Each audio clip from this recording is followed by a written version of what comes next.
안녕하세요. 오늘 우리가 함께 나눠볼 말씀은요. 트라이밸리 장로교회 허성현 목사님의 다시 사랑한다 말하리라 라는 주일 설교입니다. 오늘은 조금 마음을 돌아보게 하는 이야기를 나눠보려고 하는데요. 혹시 이런 생각 해보신 적 있으세요? 어떤 생각이요?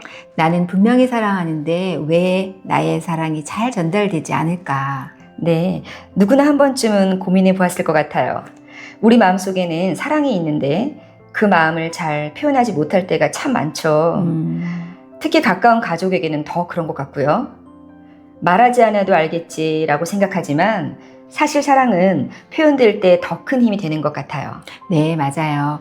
오늘 성경 속에서도 그런 아버지가 등장하는데요. 바로 다윗입니다. 다윗은 아들 압살롬을 정말 사랑했습니다. 그런데 안타깝게도 그 사랑이 살아있을 때는 제대로 전달되지 못했거든요. 네, 참 안타까운 성경 속 인물이었죠. 그 압살롬이라는 이름의 뜻이 참 의미가 있는 게 아버지는 평화라는 뜻이에요. 다윗이 아들이 자신과 평화롭게 살아가기를 바라는 마음으로 지은 이름이었죠. 그런데 안타깝게도 압살롬은 아버지를 향해 반역을 일으키잖아요. 결국 아버지와 아들은 가장 아픈 관계가 돼버리고요. 그런데 이 비극은 갑자기 시작된 게 아니었더라고요. 그 시작에는 다윗의 침묵으로부터 시작됐던 거였죠. 아, 침묵이요. 다윗의 큰아들 암논이 끔찍한 죄를 저질렀을 때 다윗은 크게 화를 냈지만 아무런 조치를 하지 않았습니다. 왜 그랬던 걸까요? 성경을 보면 아마 다윗 자신의 죄가 떠올랐던 거 아닐까요? 바세바 사건 이후 그는 하나님 앞에서 회개했지만 어쩌면 마음 저 깊은 곳에 죄책감이 남아 있었던 거죠. 맞아요. 죄는 단순히 우리를 하나님과의 관계를 멀게 하는 것뿐 아니라 사랑하는 사람에게 사랑을 표현하는 것까지 막아버리네요. 우리도 살면서 이럴 때가 있죠. 내 마음에 해결되지 않은 상처나 죄책감이 있으면 누군가를 품어주고 사랑하는 일이 어려워질 때요. 네. 다윗은 압살롬을 용서한 것처럼 보였지만 관계는 회복되지 않았죠. 예루살렘으로 돌아온 압살롬을 받아주긴 했지만 2년 동안 얼굴을 보지 않았다고 해요. 2년이라는 세월이 굉장히 긴 시간이잖아요. 네. 다윗이 아들에 대한 그 사랑이 누구보다 컸지만 사실은 잘 전달되지 않았던 거였어요.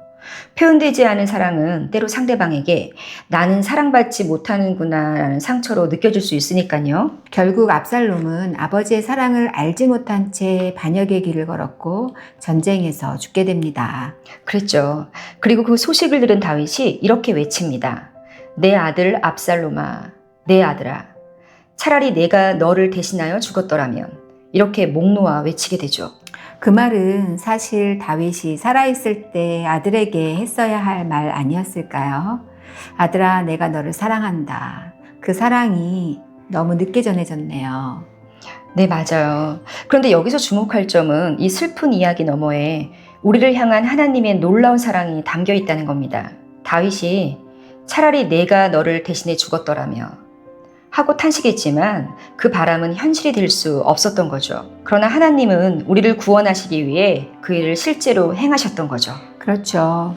우리가 하나님을 떠나고 하나님께 등을 돌렸을 때도 하나님은 우리를 포기하지 않으셨고 내가 너를 대신하여 죽는다. 내가 너를 사랑한다.